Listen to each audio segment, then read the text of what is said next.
Ang latest report ngayon dito sa Magnolia Chicken Templados ay posible raw na i-trade nilang itong si Jeric Balanza dito sa Northport Batang Pier kapalit itong si Evan Nel. Marami ang nagulat kasi nitong si Jeric Balanza ay kunin nitong Magnolia Chicken Templados dahil nga ang dami-dami na nilang mga guards. So ngayon mukhang ang mangyayari, ang balak pala, itong si Balanza ay maging trade asset din. Alam natin kinuha na nila itong si Jerome Lastimosa. At kung titignan natin talaga yung lineup nitong Magnolia, ang dami na nilang guards na hindi naman talaga nila magagamit lahat. At yan ang dahilan kung bakit ang balita ngayon ay itong si Evan Nel ay mapupunta dito sa Magnolia. Of course, may mga magtatanong bakit kukunin ng Magnolia itong si Evan Nel. Gayong nakuha na nila itong si Jerome Lastimosa bilang guard. Well, ang pinaghahandaan daw kasi ditong si Coach Chito Victolero ay yung pagretiro nitong si Mark Baroka. Alam natin ang ganda pa ng laro nitong si Mark Baroka. Pero alam natin na hindi na rin to bata at eventually syempre magre-retiro rin yan. Hindi naman makapaglalaro hanggang forever si Baroka. At pinaghahandaan nila to sa pagkuha dito kay Evan Nel. Alam natin kung ano nagawa ni Evan Nel para dito sa Lasal nung naglalaro yan. At yan ang dahilan kung bakit sa tingin ng Magnolia magiging magandang addition siya dito sa kanilang lineup. So tignan natin kung matutuloy nga yung trade na Jeric Balanza for Evan Nel.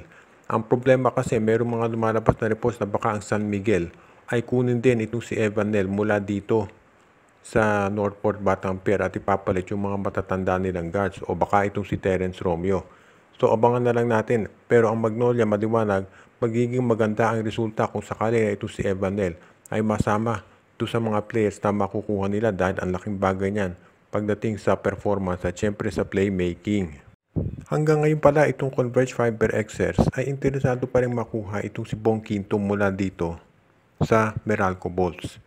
Ang taga na nitong balitang ito kung yung maaalala, hindi pa nai-injure si Kevin Alas, kamontik nang mapunta itong si Bong Quinto dito sa Converge. May 3-team trade sanang mangyayari kung saan TNT, Converge at NLEX ang kasama. At ang involved daw dyan, mapupunta si Bong Quinto sa Converge at itong si Kevin Alas sa TNT.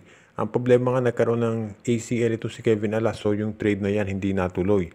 Ngayon, dahil nag-champion ang Meralco, imposible sa tingin ko na i-trade ng Meralco itong si Bong Quinto dito sa Converge Fiber Xers. Nakita naman natin kung gaano ka-instrumental si Quinto dito sa panalo ng Meralco dito sa kanilang championship. At yan ang dahilan kung ba't hindi yan syempre pakakawalan ni Coach Luigi Trillo at Nenad Vucinic. So dito natin makikita ngayon na kung seryoso ang Converge, talaga makuha itong si Quinto, kailangan syempre maganda yung offer nila. Pero sa tingin ko actually, kahit si Shonny Winston o si Alex Stockton ang i-offer ng Converge Fiber Xs, hindi pa kakawala ng Meralco itong si Bong Quinto. Dahil kapag si Quinto nandun sa court, nakita naman natin na ang daming mismatch na nangyayari lalo na pagkalaban niya. Ang San Miguel, nakita naman natin pinopostehan nito si Marcio Lassiter. So sa tingin ko ito ang balak ngayong gawin ng Meralco Bolts na talagang hindi ite-trade itong si Bong Quinto dahil ang laki ng naiitulong nito dito sa kanilang lineup. So asahan natin na itong si Quinto, hindi yan pakakawala ng Meralco Bolts kahit na maganda yung offer mula sa Converge Fiber Xs. Anyway, ang Converge naman, marami silang mga nakuhang player ngayon.